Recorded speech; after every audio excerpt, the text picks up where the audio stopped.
नमस्कार, स्वागत है आपका। आप देख रहे हैं JNN न्यूज़ और मैं राजेश्वर चौहान। मैं इस वक्त दिल्ली के गोकुलपुरी क्षेत्र में हूँ। अभी तक गरीब मज़दूरों के लिए कोई कानून नहीं और उनका शोषण हमेशा होता आया है। इसी कड़ी में मैं यहाँ पर हूँ।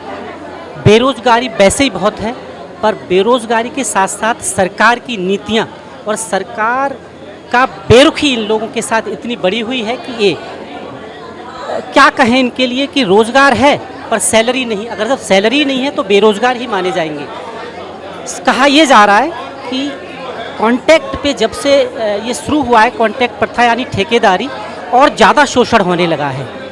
काम पर रखते हैं लोगों को, परंतु समय पे वेतन नहीं देते। सेम कॉन्ट्रैक्टर, ये भी देखा गया है कि कहीं कहीं सैलरी 8,000 है और कहीं 6 है, कहीं का मतलब कि कानून के दायरे में कहा जाए तो सरकार की तरफ से कहा जाता है कि सैलरी जो है वो सेम होनी चाहिए। पर इस वक्त मैं जहाँ हूँ, ये महिलाएं आप देख रहे हैं, यहाँ की विडंबना ये है कि ये लोग दिल्ली सरकार के अधीन आते हैं और इनकी सैलरियाँ कई महीनों से नहीं मिली हुई हैं। इसी बारे में हमारे साथ महिलाएं, हम जानते हैं कि आखिर क्या वजह है, क्या हुआ है इनके साथ। क्या नाम है आपका? मेरा नाम राखी है। क्या वजह है यहाँ की, क्या परेशानियाँ हैं आपकी? हमें सैलरी पूरी नहीं मिलती। आप काम कहाँ करते हैं? यमुना विहार B1 स्कूल में। स्कूल में करते हैं आप? तो ये दिल्ली सरकार का स्कूल है या MCD वाला है? केंद्र सरकार वाले। केंद्र सरकार के अधीन आता है। सैलरी तो आती है पर कम आती है तनख्वाह। कितनी सैलरी आती है आपकी? कभी 11,000 डाल देते हैं, कभी 10,000 डाल देते हैं। पूरी सैलरी कभी भी नहीं आती। जो आपको बताया गया है पूरी सैलरी है कितनी आपकी?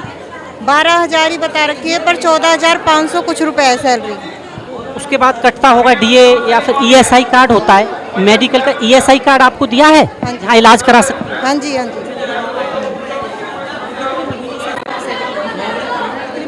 सैलरी तो ड्यू नहीं है, सैलरी तो आती है पर ये पूरी सैलरी नहीं देते हैं।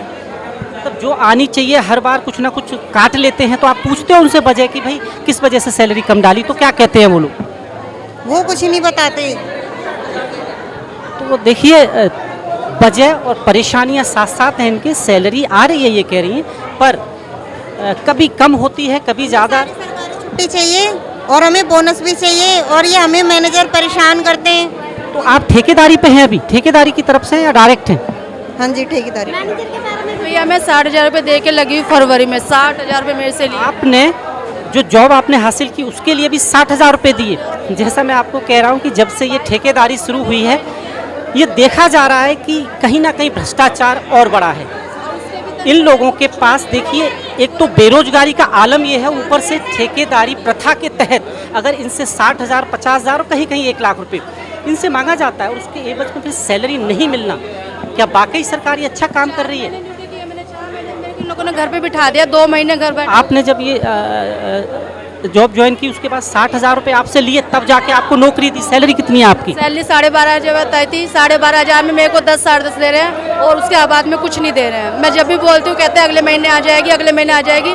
एक भी सैलरी मेरी पूरी नहीं आई। आपकी जो छुट्टियाँ वगैरह होती हैं, छुट्टियाँ मिलती हैं आप? छुट्टी कोई नहीं मिलती है, सिर्फ संडे की मिलती है और नहीं मिलती है। और मेडिकल सुविधा कुछ, जैसे बीमार हो या ऐसा कोई फंड, बोनस वगैरह कुछ नहीं मिलता है सर। कितने साल से काम कर रहे हैं आप? मैं भी फरवरी में ही लगी हूँ सर, 4 महीने हुए मेरे को। फरवरी में लगी हूँ मैं। वाकई ठेकेदारी प्रथा ने गरीब मजदूरों का जो शोषण किया है, इसके नमूने अक्सर आप मेरे साथ देखते हैं। उसी कड़ी में मैं यहाँ पर हूँ और हमारे साथ सज्जन हैं। हम बात करते हैं कि क्या वजह है यहाँ इकट्ठा होने की। क्या नाम है आपका? मंजीत सिंह नोटियाल। आज यहाँ इकट्ठा होने की क्या वजह है? आज यहाँ पर जो सफाई कर्मचारी और जो मजदूर यूनियन है उनकी आज मीटिंग थी और आज मुझको बुलाया गया था, जिस कारण से मैं यहाँ पर उपस्थित हुआ हूँ। यहाँ दिल्ली प्रदेश के अंदर हमारे जो मजदूर यूनियन है और सफाई कर्मचारी हैं उनका लगातार उत्पीड़न किया जा रहा है। महिलाओं को जानबूझकर घर भेजा जा रहा है, उनको नौकरी से हटाया जा रहा है। ये संविधान में नहीं है। और जो लोग यहाँ पर हमारे समाज का जानबूझकर उत्पीड़न कर रहे हैं, तो उनका बेटा आ गया है, चमड़े का जूता उन पर बजना तय है, सीधी सी बात है। और भीम आर्मी का झंडा डंडा दिल्ली में चारों ओर घूमेगा। जो व्यक्ति, पहले सुन लीजिए, जो व्यक्ति हमारे समाज का या सफाई कर्मचारियों का या मजदूर वर्ग का उत्पीड़न करेगा, उसको किसी भी सूरत में बख्शूंगा नहीं, चाहे वो अधिकारी और चाहे वो नेता हो। पर एक चीज़ बताइए, आप जो बात कह रहे हैं, बहुत सारी बहुजनों के लिए नारे बुलंद करते हैं लोग, पर आखिर इंसाफ क्यों नहीं मिल पा रहा? क्या कमी रहती है? एक भीम आर्मी और भी है, और भी कई बहुजन हैं जो बहुजनों के लिए इस लड़ाई में उनका साथ देना चाहते हैं, पर कहीं ना कहीं मैं देखता हूं कि ये इनकी जो पीड़ा है वो बढ़ती जा रही है, कम होने की जगह। क्या रीज़न मानते हैं आप? सर आप शायद मेरे बारे में मेरा इतिहास नहीं जानते हैं। जितने मैं आपकी बात नहीं कर रहा हूँ, मैं बहुजनों की बात कर रहा हूँ। मैं बात ये कहना चाह रहा हूँ कि हर एक नई पार्टी बनती है, पर ये वहीं के वहीं खड़े हैं आज भी। उसका कारण है ना, मैं अपने कार्य को रिप्रेजेंट करना चाहता हूँ। देश के अंदर जितने भी मनजीत सिंह नौटियाल के नेतृत्व में आंदोलन हुए हैं, चाहे वो SC/ST का आंदोलन हो, चाहे वो दिल्ली तुगलकाबाद का आंदोलन हो, और चाहे वो कितना भी बड़ा आंदोलन हो, मैंने जीती, वो हर जंग जीती है। और जितने भी रेप के, हत्या के जो मुकदमे, जो मामले हुए हैं, मैं पता नहीं कितने मुकदमों में सजा मुहर कैद करवा चुका हूँ। तो मनजीत सिंह नौटियाल का कार्य का परिणाम है।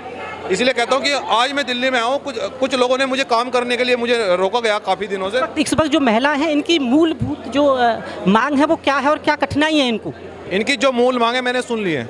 इनकी मूल मांग, जो इनको बेवजह हटाया जा रहा है, इनको मानसिक और शारीरिक जो उत्पीड़न किया जा रहा है, वो नहीं होने दूंगा।